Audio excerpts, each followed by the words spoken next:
Hello, hockey fans. Welcome back to the Hockey Writers Live. It is 8:05. It's February the 17th. Hope everyone's being safe. Hope everyone's doing well out there. Really appreciate you taking the time to join us tonight. A little later on the show, we're going to have our Buffalo Sabres panel. We're going to try and figure out what the heck's going on up there, kind of post-COVID for them. But start off here, our first time guest who's coming back for the second time, Brian Hedger from the Columbus Dispatch. Brian, how's it going? I'm back. He's back. I'm He's back. better than ever. That's He right. I'm doing great. did so Cold. good the first time, and again, he's Yes, going to come back the second time. So indeed. I wish there was stuff to talk about with the Columbus Blue Jackets, Brian. They're so boring. They're just like the most boring team ever, aren't they? They really are. Like no national attention, no drama. Really, it's just all play hockey, right? They're not a soap opera at all. No, they're not. But I kind of teased that tonight was going to be a little bit of a therapy session, and we're going to get right to the point here, as I know you got other stuff going on. So, Brian, first things first, identity. What are the Columbus Blue Jackets exactly, in your opinion? That's a good question. It's a team without an identity. Right. Um, they keep. They're the team that's searching around in the dark without a flashlight, trying to find their identity. Mm. I think is the identity of this team right now. I mean, they I've been doing a lot of thinking about this as well. I mean, I think that they have a lot of new faces. I think that's Mhm. part of the issue. I think they've Yep. had most teams go through some roster upheaval and some turnover from year to year. But when you look at this team, I mean, just some of the major stuff that they've gone through already. We always start with the Line and Roslovic Dubois deal, which is obviously right at the very top. But they were bringing in Max Domi and getting rid of him, or like bringing him in for Josh Anderson. They no longer have Alexander Wenberg around. They no longer have Marcus Nudavara around. They no longer have Ryan Murray around. I mean, there's all kinds of like and each one of those guys who are no longer around Mhm. are replaced by somebody else, who's new, who's not used to the system and everything. Ryan Murray and Nudavara, they were basically replaced by Michael Delzado. Yep. That's who he is, and then you Mhm. you look up front and um, Josh Anderson's gone. New guys are Max Domi, Mikhail Grigorenko, guys who were not here last year. Yep. Patrick Laine, Roslovic, no more Dubois. I mean, it's like anybody who's left has been replaced by somebody, and they're new, and they're still trying to figure out. They wouldn't know the Jackets' identity if it came down and slashed them across the wrist. Mm-hmm. That's just it too. It's like, yeah, I think about it too. The pandemic can't help matters when you can't have the regular meetings, the going out, the camaraderie, different things like that. But yeah, I think you hit the nail right on the head. So many new people, and so many new people that have probably never played or seen this sort of style before. And I kind of liken it to when you put the square in the circle, or you try to put the square in the circle and you can't, you try to, but you can't. Kind of feels like that. And it kind of leads into some of these other questions that I've got for you, because Alexander Wenberg, you brought him up earlier as somebody who's here last year, here's for the last few years, no longer here. Scores his fourth goal of the season tonight for the Florida Panthers in 14 games. Had 100 in the last 132 games of the Blue Jackets. He had a total of 7. Is the system to blame? And I know that time will tell on a lot of fronts, but just we seem to have certain pieces of evidence. That is the system to blame for some of what's going on here with players leaving Columbus and going on and seemingly doing better. Well, I mean, you'll really start getting that answer once Pierre-Luc Dubois gets healthy and starts playing more often and getting used to the Winnipeg Jets system. I think you're going to start to see. I mean, we'll see. Yeah. It sure didn't. The system that they're playing, and now see, I think it was a little bit different when Panarin was here. I Mm-hmm. think they've. I think what really happened was last year after Panarin left, after Bob left, after Duchesne left, after Dzingel left, all those guys left, Mm-hmm. and I think. And I know the coaching, because we heard them say it all last year. The coaching staff basically looked at it and said, we just lost a ton of talent. And we can't be preaching safe as death anymore. In fact, we got to go kind of the other way, because not only is our top scorer gone, but so is our two-time, Vezina winning goalie. Yep. And we're replacing him with two guys we don't know enough about to really trust them. And so we got to play. They looked at it and said, we got to play unbelievable defense in front of these guys. And so that's where the whole stay above the puck, that whole thing in the offensive zone. And to, just to boil that down real quick, that's offensive zone. Mm-hmm. They want, if they can get away with it, at the very least, two people high in the zone at all times, in the offensive zone, preferably three. So that way you can prevent giving up odd man rushes the other way. Mm-hmm. But what's interesting is, and you heard, if you listen to the Zoom today, when we talked to Max Domi, he almost said the exact word for word thing that Dubois started complaining about last year, which is that's a tough way to play games and score goals, because you're going to start pushing for goals eventually, and you are going to leave some people, exposed a little bit, and you are going to create some, odd man rushes if you aren't careful. But then if you're too careful, you start playing defense before you can even play offense, and then it limits your offense. It's just tricky balance. Yep. And so I think that's where they're at right now. I think a guy like Domi, he comes in here. He's never played in a system like this before. Guarantee you, Grigorenko has never played in a system like this before. Laine's probably never played this way before. Rostovic's never played this way before. It's not like these players were not asked to play defense or play two ways in other spots. But this is like the hyper version of that, when at least last year's team. Now they came into this year and the whole thing was what? Well, we got to find that balance between offense and defense, and we got to push more for goals. We didn't score enough. Well, that didn't work. Like they came out and it didn't work, and here we are. And now, I mean, God, to me, it's just so multifaceted. This team, the defensive zone, especially. Like trying to get out of the defensive zone. I mean, I feel like this team is driven by its defense, right? Like you know how you always talk about how you build a team from the goaltender out, right? Yep. And so if you look at this team, you say, wow, they came into this season and we said, wow, those two goalies really proved themselves. I mean, they're studs. And then you go out for the defense and you're like, wow, they got Jones and Werenski, and then you got Gavrikov and Savard. Those guys are solid, top four solid defense.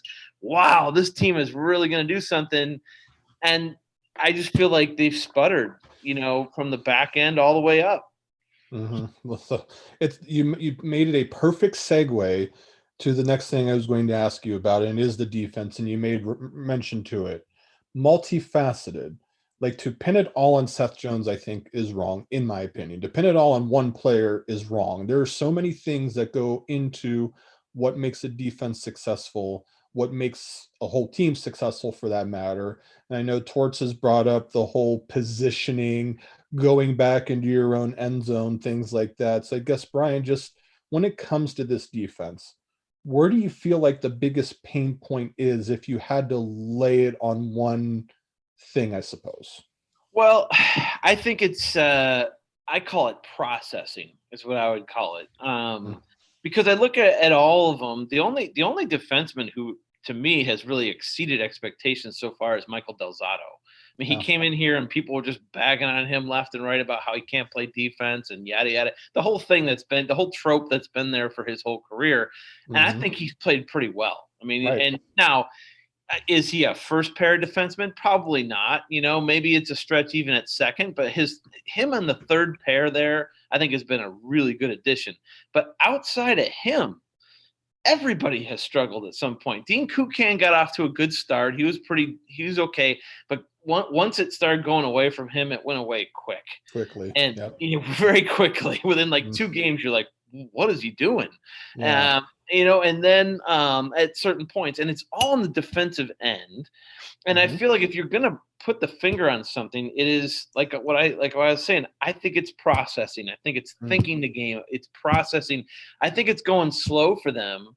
And if you just look at them play, they look like they're one or two steps slow to every play, right? Like they're just not anticipating where the puck's going to go, which means that they end up chasing the puck around the defensive zone for just long periods of time. And then when they get the puck and they gain possession, it's like, oh, wow, that's over. At least they got the possession. Well, then they just kind of flip the puck over into the neutral zone because they're dead tired. They're trying to get off the ice. They flip it out there. The other team gets it back. They get off the ice. The new guys come on, and it just starts all over again. It's almost like they're getting forechecked to death by, even average forecheck teams. And then when you get against a team like Carolina, that's an outstanding forecheck team, it's just a nightmare. They're doing to the Blue Jackets what the Blue Jackets want to do to everybody else. And what I feel like is going on in the Central Division here, when you look at Carolina, you look at Dallas, especially the first game when they played against each other nationwide. You look at Tampa Bay when they're right. They got speed. They can forecheck the heck out of you. And now they got to play them how many times a year? So that makes it all the much more challenge. But yeah, it just seems like they've taken a huge step back. And I think part of it too, and this is an interesting guy that I'm going to bring up to you, is David Savard. Torts on a couple of occasions this year has brought up the whole putting a skater with him, kind of calling out maybe not being able to keep up with the pace of the game. He's an unrestricted free agent after this season. Brian, what's his future? It's a great question because, you look at it now and, he does look a step or two slow. And you're going into another off season after this one in which, everybody hopes that we start to return to some sort of normalcy in the near future, but there's no guarantee of that. And if this is another offseason that's even close to the way this last one, let's look at Delzado. The guy I brought up earlier, he came to camp on a professional tryout offer at age 30. That's shocking. That's shocking. There's no way that guy should have been, had to settle for a professional tryout offer, but that's where we're at. Right. Yeah. So that's the situation with where hockey's at as far as the financials. And, does anybody think that the cap's going up next year? Probably not. They're not, it's not like they're just rolling in money right now. Like they're still taking big losses across the league. So if you're an unrestricted free agent, you better be having one heck of a year here going into unrestricted free agency so you have as much bargaining power as possible. And, he's really struggled. And now it's 17 games in. There are, it's a 56 game schedule, so it's not 82. But there's still enough time to turn it around. And if this team can turn it around and get themselves back into the playoffs, that's where David Savard usually shines the brightest. Yes. That's where he's going to block the most shots. That's where he's going to become super valuable. But you got to get there first. And so far, he's been chasing the puck around quite a bit and just not getting there on time. Not in position. And I noticed kind of him and Gavrikov have been split apart. I think that's going to possibly continue for a little bit. You want to keep the three right-handers. Not having Werenski in the lineup is an obvious huge hole. So now you got Gavrikov on the top pair, and then you got to kind of go down the line. So you're putting Scott Harrington in a top four position, I get, depending on how you want to look at it. You're also putting a youngster in Andrew Peeke playing some pretty important minutes as well. And he's done okay for himself, but he's still got a lot to learn. So just the state of this. And he had an 11-month break. He did. How impressive is it to come out of that and show at least decently when you're off for almost a year? You got to give him props for that at least. Oh, absolutely. I thought that first game, especially when he came back against, I believe it was Chicago. That was impressive what he was able to do in that game in particular. They ended up winning the game. It's a 6-5, score fest, but he did fumble the puck away one time, I think on Chicago's 5th goal. But the guy hadn't played in 11 plus months in the game at all. So I thought that was really impressive. Had some struggles. I thought he was okay in the second game in Chicago as well. But then, this last time in Monday, I think he really struggled Monday. Yeah, But who didn't in that game in the defensive exactly. zone? So it's not really fair. And like you said, what you said earlier, it's not fair to put everything on Seth Jones. Right.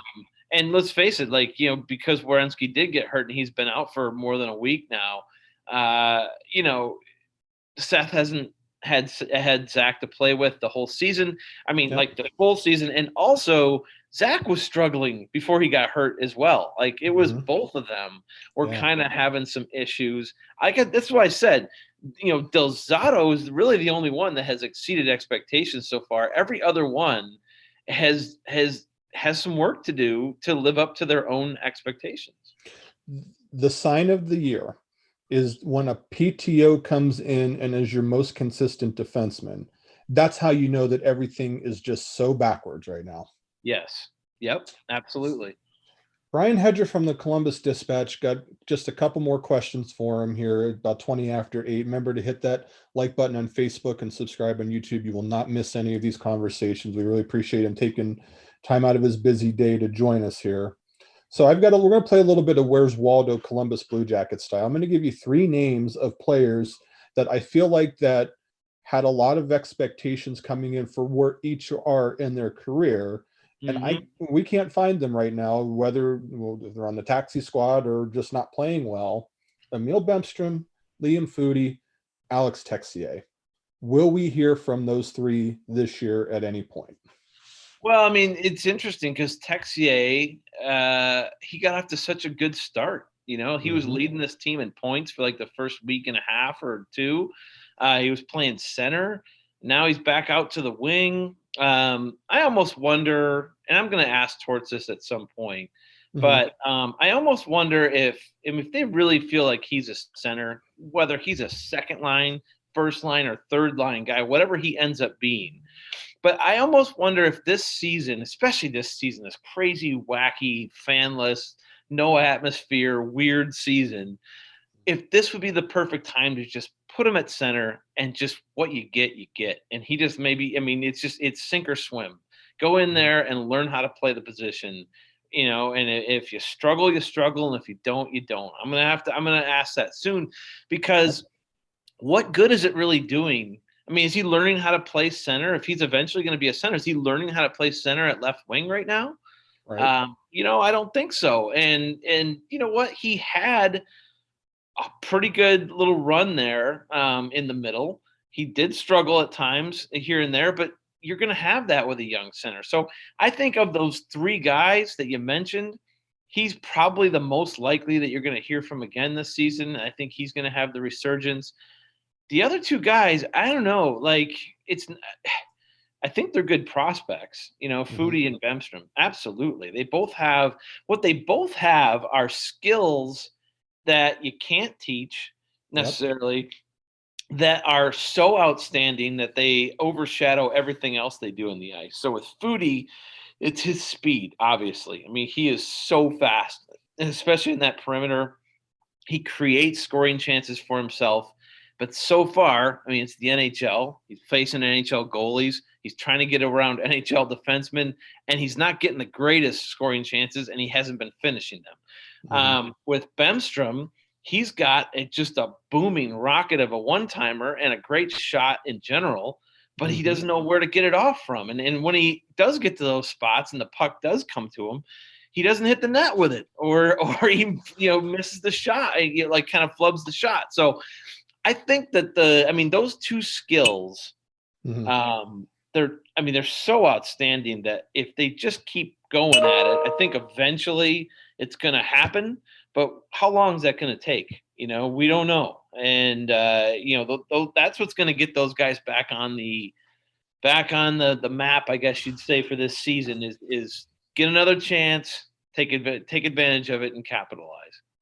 Absolutely right. And just, you're right. This skill, they each bring something, like you said, but are they best suited to play 8 to 10 minutes on the bottom 6 on the 4th line And if they do get into, I know Texier right now, that's kind of where he's at on the wing, but the other two, if they get a chance, I know Bemstrom, I think, may have even practiced with the main group today. Not sure if he actually gets in, but you know that they're trying, like Yarmo's been trying to get towards, say, this guy really got it, and Torts hasn't seen it yet.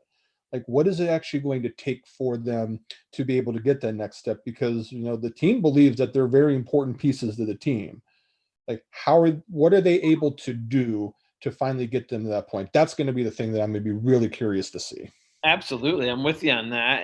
But I mean, when you look at it, it's a very similar situation to what Oliver Bjorkstrand went through for the first 2 or 3 years of his career, where he was so clearly not a bottom bottom 6 player. He's not built for it, for one thing. Really, it's just not his game. But yet, he also didn't exactly beat down the door to be a top 6 guy either at that point. Like, he wasn't really, when they gave him top 6 minutes, he wasn't producing at that point. So what do you do with a guy like that? I mean, to me, that's where the problem comes in. Especially with a guy like Bemstrom. You look at him, and he did get some top 6 minutes this year. He did nothing with them. Absolutely zero. In fact, I was like, is he even playing?